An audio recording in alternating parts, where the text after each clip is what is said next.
Steve Mays. Steve, welcome to the program. Thank you for having me. All right, so tell me about the Power of Three leadership. Well, The Power of Three is a book that I wrote at the culmination of my technical career as I was getting close to entering retirement. And I had always been interested in leadership, and I wanted to look at why certain leaders were really good and certain leaders were really bad, and try to help me with my own personal journey and help potentially other people with their journeys in leadership. So I started out by looking at literature on leadership, and I kept seeing the same pattern develop, which was everybody talked about style and personalities in leadership. What kind of values did you have? What kind of personality did you have? What was your particular leadership style? And then it dawned on me that I experienced really good leaders who were of vastly different personalities and styles, and poor leaders that were of vastly different personalities and styles. And I began to wonder if personality and style really had very much to do with leadership. And the more I looked, I found out that it didn't. Okay. So I started looking for things that leaders do that is similar, that great leaders do well and that poor leaders do badly. And when I started doing that, I developed the Power of Three paradigm, which is a structure for what leaders do, not how they act, but what actions do they take. And that's when things became much, much clearer for me. And I put together the paradigm that's in the Power of Three Lessons in Leadership book. Okay. And then you also talk about unintended consequences and how they shape our lives. Can you address that? Yes, it's as I was going through the paradigm, I started looking at the things that leaders do. And kind of in light of the most recent shakeups to our society with the COVID-19 things, it became pretty obviously that among the things that leaders do involves also the things that they don't do. And one of the examples I give in the book is about when you have a situation that's the no-win scenario. What do you do when there's no win? And the issue there becomes, can you change the circumstances? And that relates to the kinds of things we're seeing with COVID. And that is that you have something you see in front of you, you do some action to take some action to ameliorate it, but that action also has consequences that can make things worse in other areas. So I went back to look at my leadership paradigm, and I discovered that, yeah, there is a place for that in the leadership paradigm. And it has to do with the foundation for leadership, which consists of three things: honesty, courage, and talent. And honesty is defined as the ability to see your place in the world the way that it is, not the way you want it to be, not the way you think it should be, not the way it could be if those idiots in charge would just let you have your way, but the way that it is. You have to be real and see it the way that it is. And part of the way it is that every action you take can have a reaction that's not intended. And if you're not being honest enough, you're not really seeing the total impact of your actions. So I looked at that a little bit more, and I said, you know what? Everything we humans do has a consequence. Every action we take has a consequences. Some of them we intend to happen. Some of them we don't intend to happen. And sometimes they work out okay, and sometimes they don't. But if you don't think about them, you have zero chance of ameliorating any of the bad consequences. Okay. So it's important as honesty to take those into account. Before we go on, can I clarify your point of honesty? You're talking about being honest with myself, understanding who I am, what my limitations are, or etc. What about just plain old, I'm going to be truthful with you?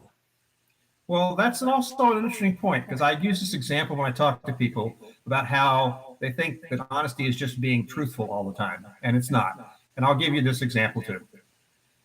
You're getting ready to go to a party.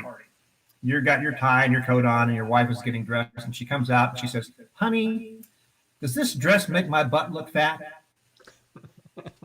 Okay. There's a no-win question. Well, again, that's the no-win scenario. But then this is where honesty really becomes really deep and really important. Now, you can say, "No, honey, it doesn't make your butt look fat," even if you know that it does. Or you could say, yes, honey, your butt does look fat in that dress.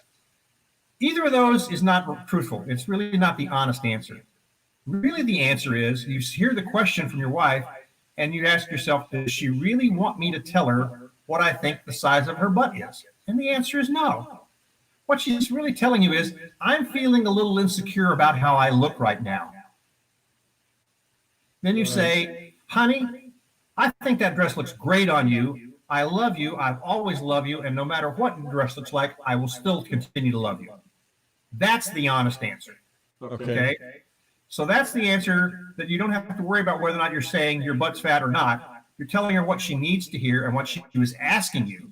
The honest appraisal of your situation was your wife was asking you for support for her self-esteem because she didn't feel comfortable. And your honest response should be, at that case, here are the things that you should feel comfortable about. And that's why honesty is a simple concept in terms of what's defined, but it's really difficult and important to practice it deeply as you're going to be a leader, because you have to be able to see beyond the surface of the question to the heart of the question. So that is what I mean by understanding the world and your situation in it the way that it is. How do you deal, Steve, with the politician and the reporter or just a member of the crowd asks a question and they spend 10 minutes talking and they never get anywhere near the question? Well, that's another issue too. I recently came across a piece by a fellow by the name of Scott Adams. You may know him as the author of the Dilbert cartoons. Okay. He actually, in addition to being a software engineer and a cartoonist, is studied very deeply the concept of persuasion theory as a hypnotist. And I find that the lens you look through defines a lot of what you conclude you should or shouldn't do. And that's part of the honesty problem. And that is, most of the time when you're talking to a politician or about politics, you're talking about persuasion theory. Now, let me give you the example of persuasion theory I go back to. It goes back to my youth. I remember watching television, and my mom used to do the laundry at home, and she always used Tide laundry detergent. That was just kind of the default go for almost everybody in the country. But I was watching television one day, and there was this guy on television with a dirty white shirt. And up come the street is a gigantic white horse with a knight on shining silver armor on it and a lance, a white lance. And he comes up and zaps the guy's shirt, and it's instantaneously bright. Then the guy on the commercial says, Ajax, it's stronger than dirt. Now, what you've just experienced in that particular situation is persuasion theory. You don't know whether Ajax is stronger than dirt or not. You don't know if it's even stronger than Tide or not. You know if it's better than Tide or worse than Tide or not. But you've been given a picture in your mind how somebody is going to come to your rescue and take away your dull, dingy shirt because Ajax is stronger than dirt. So you might, next time you go into the store, think, oh, maybe I'll try this Ajax this time. That's persuasion theory. Okay. And persuasion theory can take many forms, both positive and negative. So when you look and examine the things you hear from the political realm, first through the lens of persuasion theory, and get through that, then you can determine whether or not the actions and the policies and the actual things that are to be done are the things that you agree or don't agree with. But everything before that, getting down, wrapping out of that onion, is persuasion theory until you get to the core. Okay, so back to our foundation. I think we have a better understanding now of honesty. What about courage? Well, courage is comprised of three things. It's the ability to overcome fear, to take action that benefits somebody else without regard to the cost to yourself. That's the definition of courage. Okay. So in the most extreme case, it's the case of the combat situation where somebody throws a grenade into the foxhole and another soldier jumps on the grenade to save all of his companions. That's obviously the most extreme example. But courage occurs in lots of places, and we need courage in more places. And it happens in little places that you wouldn't even think of. I tell the story in the book about my daughter who would never eat her lunch when she was at school in first grade. We'd pack her lunch every day, come home, and it hadn't been touched. So we asked her teacher why she wasn't eating. And she said, I don't know. I said, well, can you take a look in the lunchroom, what's going on? She said, yes. So she told us the story later. And here's what was happening. They would take the kids into the lunchroom with a little wagon with all their lunch boxes in it, and they would hand out their lunch boxes. They would separate them from all the other kids in different tables in the lunchroom, and they would say, sit here, eat your lunch, and don't talk. And so my daughter would be sitting there with her lunch, and she'd look across the table, and there'd be a friend of hers who was starting to cry because this young man was having terrible anxiety, separation anxiety from his mom. And she would get up from her place, and she would go over and sit down next to the kid and talk to him so he would quit crying. And then when she saw the lunch monitor coming back down the hall to gather up all the kids, she'd run back over to her spot, put her stuff back in her lunchbox, and they put the lunch boxes back in the wagon and take it off to the class. So when I came home that day, she came home that day, I said, Jessica, you didn't eat your lunch. How come? And she said, well, I didn't have enough time, Daddy. I said, Jessica, I think you had plenty of time. And then she looks at me with these big brown doe eyes with that little sad look kids get on their face when they know they've been caught. And she said, uh-huh. And I said, you were talking to your friend, weren't you? Uh-huh. And I said, well, honey, I'm very, very proud of you for helping your friend out because he was in trouble. But it's okay to eat your lunch while you do it. So she gave me the example of courage. She overcome the fear of not obeying her teacher to go help her friend without regard to whether or not she was going to eat her lunch or not.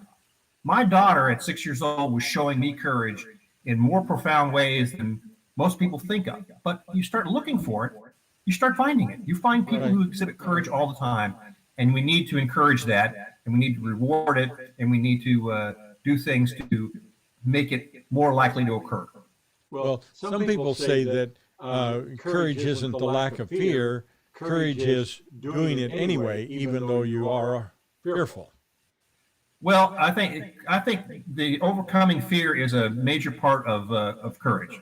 If you have no fear, then if there's no fear for what could happen to you, or no fear for what could happen because you're disobeying somebody, then it's just it's an act of charity. It's an act of kindness. Okay. But courage goes beyond that. Courage goes beyond being kind to people. Courage goes beyond that because it says, I could get in trouble, or I'm afraid of what's going to happen here, and I'm going to do it anyway. That, I think, is the important part of what courage is. Okay. Can that be an issue if I start worrying about the unintended consequences to my decisions and fail to make a decision? Absolutely. Because an awful lot of times you find decisions that have no clear-cut answer. They're uncertain. But as the leader, you're required to take an action because that's your job. So you have to take an action. And oftentimes people take actions not to help others, but to minimize the likelihood that the impact will affect them. So that's kind of the opposite of courage. That's actually cowardice. Okay. Real leaders will say, I'm taking this step because I believe this is the best thing to do for this situation, and we'll explain it. And in leadership, sometimes you can take all the right answers, all the right actions, and still have a bad result occur. Sometimes you can do almost nothing right, and a good result will occur. That's just the way it is. And if you can't handle the fact that you're going to get acclaim for things you haven't done, and blame for things that you didn't really do, then you need to get out of the leadership business, because that's what it's about. Leadership is about taking that responsibility. Can we define who's in leadership, and are leaders that much different than a non-leader? Well, that's an interesting point. Leaders basically are defined by the fact that they have followers, that they are in charge of helping another group of people accomplish something that they couldn't achieve on their own. Now, that can be formal because you're in an organizational structure and you're at a position, and that position has defined responsibilities and things like that. Or it can be just ad hoc. If you see a car accident on the side of the road and a bunch of people get out and somebody says, you go get the fire extinguisher, you go over here, you three guys come over here, we're going to try to get that's somebody who's seeing a situation and taking action to help the group of the people do more than they could individually do by themselves. So they can be everything from just individual things to very, very organized, structured, hierarchical processes. And the more I thought about that and what's the difference between a leader and a follower, the more I realized that almost every place where you have somebody who's a leader, they're also a follower. The President of the United States, the leader of the free world, has to answer to all those other people. So he has to follow too. And I thought about that and I said, the only entity that I can think of that has nobody to report to is God. Everybody else can be a leader and a follower at the same time. Right. So okay. So how about talent? How much is talent involved in being a qualified leader? Well, that's an important point too. Talent is crucial and it's important. It involves knowledge, skills, and perseverance to hone those skills. And if you're going to be in any field of endeavor, whether you're an artist, a musician, an engineer, a teacher, whatever, you have to have some talent in that field. Otherwise, you have a very, very difficult time leading anybody to do something because you don't know anything about it. So talent's important. But my problem was this. Of those three things that make up the foundation for leadership, which is honesty, courage, and talent, if you went to college, I bet you can tell me what your favorite course was. For example, if I ask an engineer, a mechanical engineer, what grade he got in statics and dynamics class, they can tell me. If I take a mathematician and ask them what grade they got in complex variables, they can tell me. If I take an English major and ask them what grade they got in their Shakespeare course, they can tell me. But if I ask them what grade did they get in Honesty 101, you get a blank stare. Mm-hmm. Then I say, what was your capstone project in your courage class? And they go, And so that's a very telling thing. We spend so much time and effort developing talent and skills that we tend to not do anything in a formal way for developing honesty and courage. And the example I give in the book is that catastrophic failures in leadership almost never occur because the leader lacked talent. And the examples I give are, did Richard Nixon resign the presidency because he lacked talent? Did Bill Clinton lose his law license and lose the House and Senate to the Republicans for the first time in 50 years over the Monica Lewinsky thing because he lacked talent? Did David Petraeus, who graduated from West Point the same day I graduated from Annapolis, as the head of the CIA, have to resign because he was having an affair with his biographer because he lacked talent? And the answer is no. And I started thinking about it and I said, well, have I ever had a single failure in my life of a personal or professional nature where my failure is predominantly caused by a lack of talent on my part? And the more I thought about it, I couldn't find one, not a single one. And I bet if you think about the failures you've had in your life, you will probably find that talent wasn't the cause of your failures. So my point is, as a society and as a group, we don't do enough to emphasize honesty and courage and to develop it and to monitor it. If you look at any company's performance reviews that they have for formal performance review at the end of every year for every people in the company, you will find all kinds of stuff about what kind of a personality they had, whether they were inclusive, whether they communicated well, whether they met their sales quotas, whether they made their production quotas. You won't find anything on there about whether they are good at seeing things the way they are, whether they're good at doing things to help others without regard to the consequence themselves. Those things aren't in their performance reviews. So what you get is you get what you measure. And if you spend all your time developing talent and all your time measuring talent, you should be absolutely not surprised when the leadership fails catastrophically due to something other than talent. And that's where I think we have the biggest mismatch between what we're looking for in leaders and what we actually do to help leaders be better. Okay, so now, Steve, are you telling me that I don't need talent to be a leader? No, I think talent's crucial. That's why it's in the foundation. You have to have some skill and capability in some particular field of endeavor. Now, I don't know all of your particulars, but I really doubt that you could be an NBA head coach. Okay, because you don't have any talent in that area. I don't know how much, whether you ever played basketball in your life or at what level you played it, or if you've ever had any jobs where you were a coach teaching other people how to play basketball. But I do know that if you don't have skills in basketball, you're not going to be an NBA head coach. Okay, Steve, I think my qualifications would be limited to the basketball is round, isn't it? Yes, it is. And it's so bigger. It's bigger than it's self-evident that talent is really important, and I don't want to denigrate talent because it's really important. But talent without a corresponding development of honesty and courage will lead to catastrophic failure every time. It's just a matter of how long it takes to happen. So, which is easier for a leader to learn, courage or talent? I think talent's a lot easier to learn. I think courage requires practice. It requires demonstrating the act. It requires doing it. And sometimes that means you get hurt when you do it. You have to be willing to do that kind of thing in order to really be a good leader. For example, Gandhi, during his thing, was willing to basically go on a hunger strike and die for some of the things that he believed in. Right. So you have to, and his demonstrating that willingness to sacrifice for others made others more willing to follow him. So I think it's important to be able to show people not only that, hey, this is the way I think you should do things, but show them that you are invested in them and the purpose of what you're trying to accomplish to a way that says, this is important beyond me. It's important for us.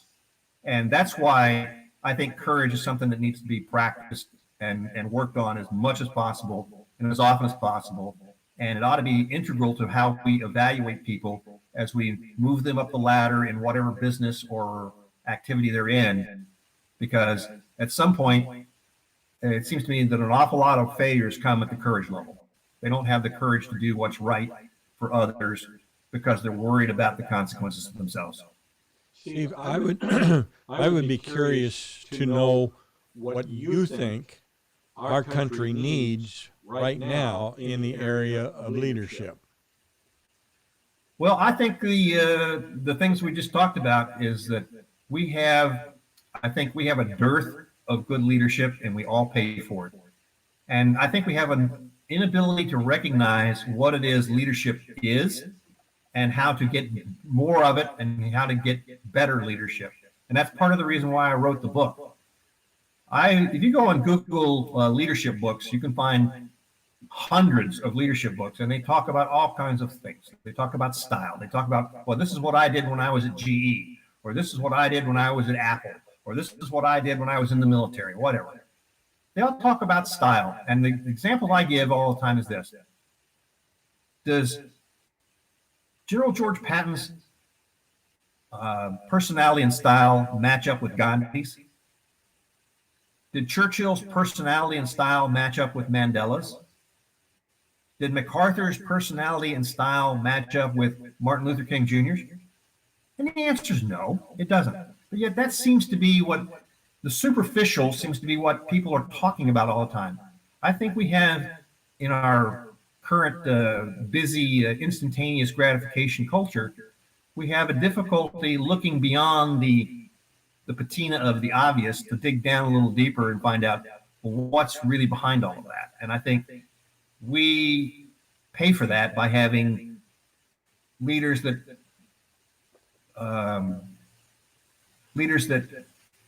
participate at the superficial level rather than a deep level.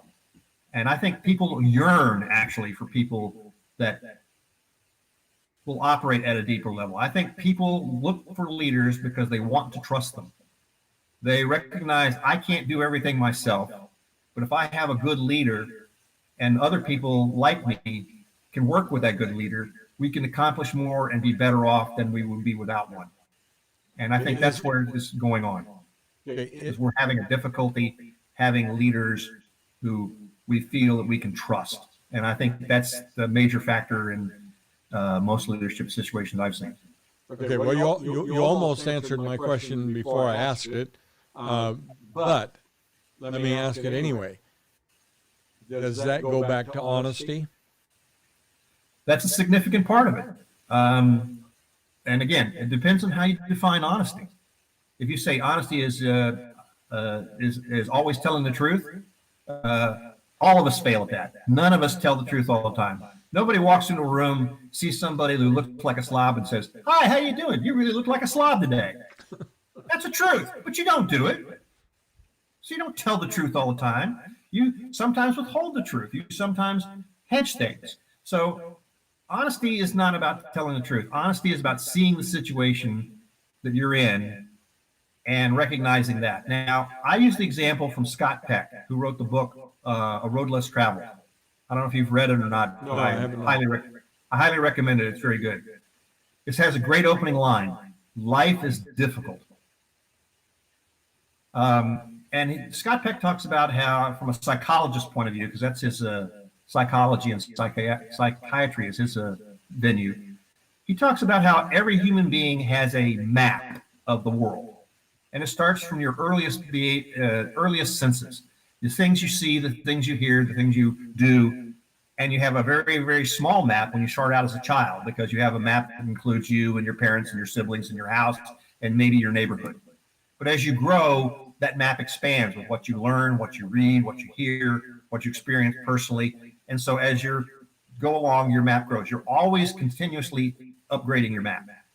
And if you are diligent at that, you will have a better map and you will be more successful. And having more success, you'll get more opportunities and you'll continue to build your map that way. But as a leader, you have a map and your followers all have maps. The successful leaders are the ones who are able to understand their maps and understand the maps of the people that are following them, so they can find the places where they overlap and work together, so that I'm not speaking in English and you're all speaking French. That won't work. We have to have a common language. That's part of our map. Right.